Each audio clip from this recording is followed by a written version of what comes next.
नारियों को, देवियों को किस धर्म का पालन करना चाहिए, ये सती अनुसुईया जी ने मां सीता को सुनाया है। मैं तुम्हें नारी के कुछ धर्म बताती हूं, तुम ध्यान से सुनो। स्त्री के पास चाहे जो हो, कितना भी बलिष्ठ भाई हो, कितना भी धन संपन्न पिता हो, कितना भी बड़ा परिवार क्यों ना हो, उसके बावजूद भी स्त्रियों को, देवियों को अपने पति की ही पूर्णतः आज्ञा अनुसार कर्म करना चाहिए, उनके विचारों अनुसार ही कर्म करना चाहिए। जो अपने पति के, अजय कौन बता रही है? सती अनुसुईया जी बता रही हैं।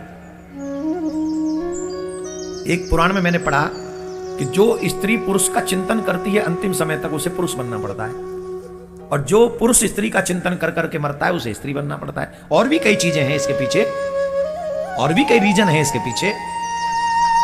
ये उनमें से एक रीजन ये भी है। और इसमें कहा गया अंतमति सुगति, मरने वाले की अंतिम समय जैसी मति होगी अगले जन्म में वैसी गति होगी, ये हमारे शास्त्र कहते हैं। हाँ, पत्नी घर का काम संभाले और पति बाहर का काम संभाले, 50-50 है। लेकिन स्त्रियों का सम्मान ज्यादा है। क्यों? स्त्री कौन है? गृह लक्ष्मी। और ये कौन है? नौकर। पति कौन है? नौकर के सिवा नहीं। लाओ कमाओ धाओ खवलाओ, कौन है? ये काम किसका है? किसी ने सुना है कि पति विष्णु हो गए, नारायण हो गए, राम हो गए? सुना है? और तुम लक्ष्मी हो गई घर बैठे। किस लिए हो गई? क्योंकि ये हमारा सम्मान है सनातन का देवियों के प्रति। तो यहां ये न देखा जाए कि स्त्रियों को ये सिखाया जा रहा है, पुरुषों को कुछ नहीं। ये स्वयं सती अनुसुईया जी सिखा रही हैं। और बता किसको रही है? मां जानकी को। किसको बता रही है? मां जानकी को। माता अनुसुईया के द्वार भिक्षा मांगे हाथ पसार, ब्रह्मा विष्णु शंकर जी आए हैं द्वार पर।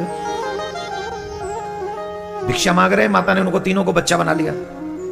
ये वो मां सिखा रही हैं जिन्होंने पतिव्रत धर्म का तेज देखा है। चित्रकूट में जो गंगा बह रही ना, मंदाकिनी, कौन कौन गया चित्रकूट? गए? गंगा में स्नान किया? वहां किया कि नहीं? वो वहां कोई जल नहीं था चित्रकूट में। मां सती अनुसुईया ने ही अपने पति का नाम स्मरण करके गंगा को प्रकट किया वहां। सती अनुसुईया जी कितनी अच्छी बात कह रही है।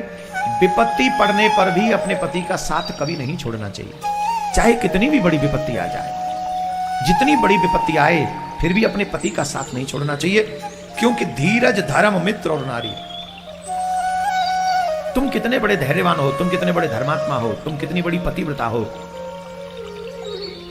और तुम कितने अच्छे मित्र हो, ये तीनों चारों की परीक्षा बुरे समय में ही होती है। लेकिन जब जेब में पैसा ना हो, उस विपत्ति काल में ही पत्नी साथ दे, वही सही मायने में पत्नी है।